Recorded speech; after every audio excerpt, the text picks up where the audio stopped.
মোদির হাত ধরেই সিঙ্গুরে ফিরবে টাটা, আটকাতেই পারবে না মমতা।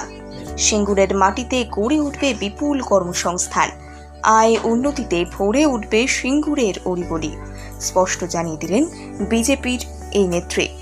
নির্বাচনের প্রচার প্রসঙ্গে উঠে এলো সেই সিঙ্গুর, যে সিঙ্গুরকে কেন্দ্র করে রাজ্যে পালা বদল করেছিল 2013-তে।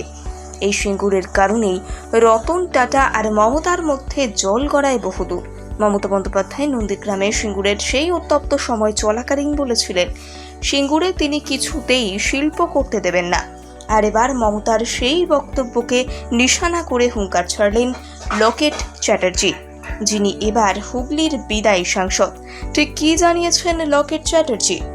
সম্প্রতি ভোট প্রচারের ফাঁকে শিল্পায়ন প্রসঙ্গে কথা বলতে গিয়ে হুগলির বিদায়ী সাংসদ লকেট চট্টোপাধ্যায় বলেন, রাজ্যের যুব সম্প্রদায়ের চাকরির দরকার, তাদের কর্মসংস্থানের প্রয়োজন, আর এক্ষেত্রে দরকার রাজ্যের শিল্পায়ন ক্ষেত্রে উন্নতি, আর এই শিল্পায়নের সঙ্গে ওতপ্রোতভাবে জড়িত কর্মসংস্থান।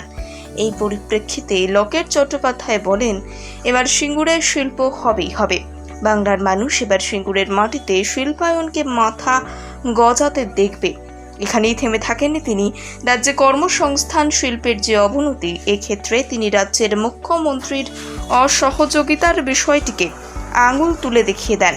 চলতি বছরে লোকসভা ভোটে অত্যন্ত হাই ভোল্টেজ ভোট হিসেবে চিহ্নিত হয়েছে হুগলি, যেখানে জোট টক্কর চলছে রচনা বনাম লকেট।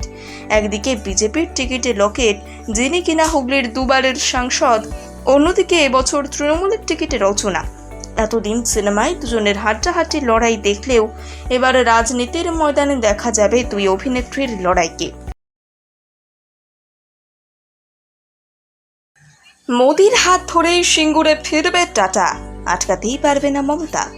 সিঙ্গুরের মাটিতে গড়ে উঠবে বিপুল কর্মসংস্থান, আয় উন্নতিতে ভরে উঠবে সিঙ্গুরের অলিগলি, স্পষ্ট জানিয়ে দিলেন বিজেপির এই নেত্রী।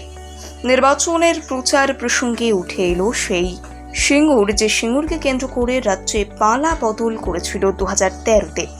এই সিঙ্গুরের কারণেই রতন টাটা আর মমতার মধ্যে জল গড়ায় বহুদূর। মমতা বন্দ্যোপাধ্যায় নন্দীগ্রামে সিঙ্গুরের সেই উত্তপ্ত সময় চলাকালীন বলেছিলেন, সিঙ্গুরে তিনি কিছুতেই শিল্প করতে দেবেন না।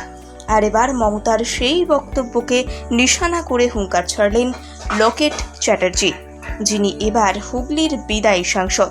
ঠিক কি জানিয়েছেন লকেট চ্যাটার্জি? সম্প্রতি ভোট প্রচারের ফাঁকে শিল্পায়ন প্রসঙ্গে কথা বলতে গিয়ে হুগলির বিদায়ী সাংসদ লকেট চট্টোপাধ্যায় বলেন, রাজ্যের যুব সম্প্রদায়ের চাকরির দরকার,